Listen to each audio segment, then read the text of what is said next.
Salut à tous, on se retrouve pour une vidéo spécialement consacrée à l'actu du Barça et comme prévu, il y a de très bonnes nouvelles. Je dis comme prévu parce que dans mes commentaires ces derniers jours ou dernières semaines, j'ai eu pas mal de personnes qui me disaient que le Barça n'arrive pas à enregistrer ses joueurs, qu'économiquement c'est trop compliqué et qu'ils ont peur tout simplement. Alors que je n'ai pas arrêté de préciser que le Barça c'est ce qu'il fait, tout simplement. Faut pas douter de Joan Laporta, c'est aussi simple que ça. Si on peut douter de lui par rapport à plein de choses, il n'y a pas de souci. Mais en tout cas, par rapport à l'aspect économique et le fait d'enregistrer des joueurs et de faire des mercatos compétitifs chaque saison, ça, il sait quand même s'y prendre. Après, les choix, on peut toujours en discuter. Mais en tout cas, ce qui est sûr, c'est qu'il va être présent et c'est encore une fois le cas. Il a donc signé un deal économique avec une entreprise. Ce qu'il faut savoir, c'est que ce n'est pas un nouveau levier. En réalité, c'est le levier de l'année passée avec deux sociétés qui n'ont pas payé ce qu'ils devaient au Barça. Donc, le Barça a refait un deal là-dessus. Et donc, il y a 120 millions d'euros qui est rentré. Par rapport à ça, ça va te permettre directement d'enregistrer toutes les recrues et les joueurs ayant prolongé, etc. Donc, par rapport à ça, c'est une très bonne nouvelle. Et en plus de ça, le deal d'Embélé, enfin le transfert d'Embélé au PSG est désormais bouclé. Fabrizio Romano a annoncé qu'il a donc signé son contrat avec le PSG et que c'est donc une saga qui est terminée.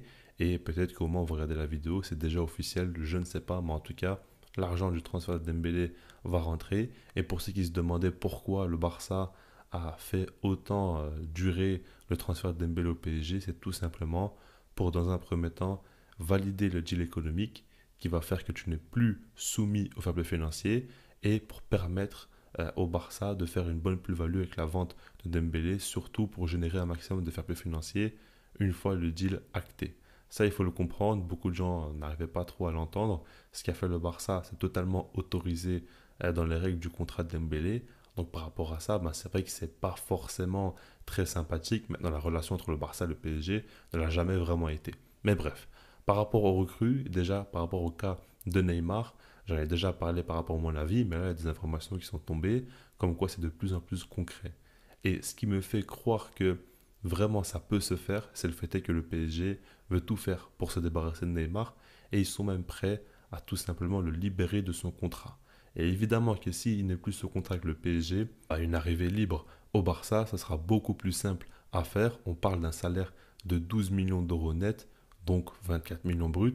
Et honnêtement, c'est quand même quelque chose qu'il faut déjà essayer de bien comprendre parce qu'on peut être contre Neymar d'un point de vue sportif, mais économiquement parlant, avoir Neymar et le payer seulement 12 millions d'euros net, alors oui, par rapport à la grille salariale, c'est pas non plus rien du tout, mais surtout que si jamais tu ne payes pas d'indemnité de transfert, tu as Neymar pour ce prix-là, rendez-vous compte que économiquement, ça va être très très bénéfique. Par rapport à l'aspect marketing, par rapport au fait que le Barça pourra renégocier tout simplement ses contrats de sponsoring, par rapport au fait que les stades vont être remplis pour voir Neymar, parce qu'on connaît très bien l'engouement qu'il y a autour de ce joueur, le fait est que ce soit vraiment une star, et quand on regarde bien, au Barça, il n'y a pas de véritable star à l'heure actuelle. Et Neymar, lui, en est une. Donc par rapport à ça, il faut comprendre que d'un point de vue marketing économique, c'est une très très bonne nouvelle si jamais il signe.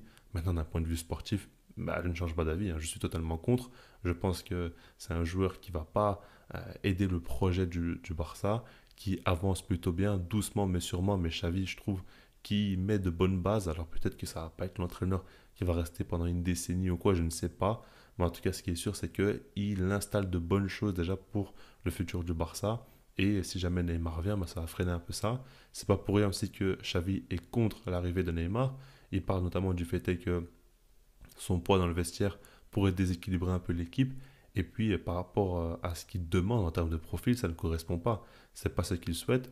Laporta et Alemany voient Neymar comme une véritable opportunité du marché et un énorme gain par rapport au côté marketing, comme je le disais, etc. Maintenant, sur le terrain, la réalité, c'est que Neymar, ben, bien évidemment, qu'il a quand même un niveau très très haut, mais le truc, c'est qu'il se blesse très souvent et il n'est pas non plus toujours très régulier. Il faudra voir combien de matchs il va jouer dans la saison, etc., etc. C'est toujours la même question. Alors oui, Neymar peut toujours faire des folies, peut toujours marquer beaucoup de buts, etc. Mais est-ce que tu peux vraiment t'appuyer sur lui pour l'avenir? Surtout que pour moi, un joueur comme ça, tu dois construire l'équipe autour de lui pour le mettre dans les meilleures conditions. Et est-ce que c'est cohérent avec ce nouveau Barça qui se dégage de par son collectif et non par les individualités? Bah, la réponse est non. Et par rapport à tout ça, moi, personnellement, je n'ai pas de hype pour ce transfert. Je n'ai pas envie qu'il revienne à 31 ans. Alors, oui, s'il va venir, on va quand même kiffer. On sait très bien que c'est un joueur qui va dribbler, qui va faire du show, qui va faire de belles choses. Maintenant, si on parle uniquement d'un point de vue du club, je suis contre. Ensuite, par contre, il y a Joao Cancelo. Et là, comme vous le savez, je suis totalement pour.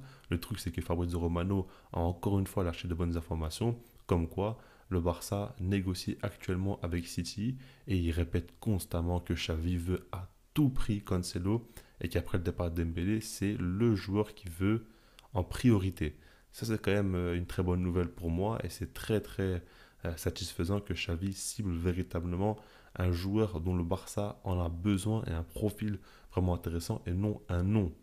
Parce que voilà, s'il voulait à tout prix Neymar, on pourrait se dire est-ce que c'est parce que c'est Neymar ou non. Là, on sait très bien que non. Il veut tout simplement des profils et il sait ce qu'il veut mettre en place pour la saison prochaine. Donc c'est une très bonne chose. Mais en dehors de ça, Cancelo, bah, ça commence à se concrétiser et j'ai hâte de voir ça parce que surtout maintenant, le Barça pourra être présent sur le mercato et débourser de sommes d'argent. Donc là, ça paraît très bon au niveau timing.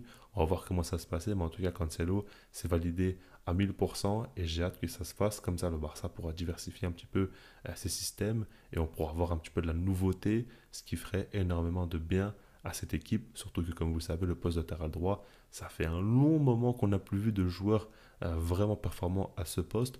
Donc là, c'est le moment avec l'ami Joao Cancelo. Donc dites-moi dans les commentaires ce que vous en pensez par rapport à tout ça. Et puis sinon, moi je vous dis peace.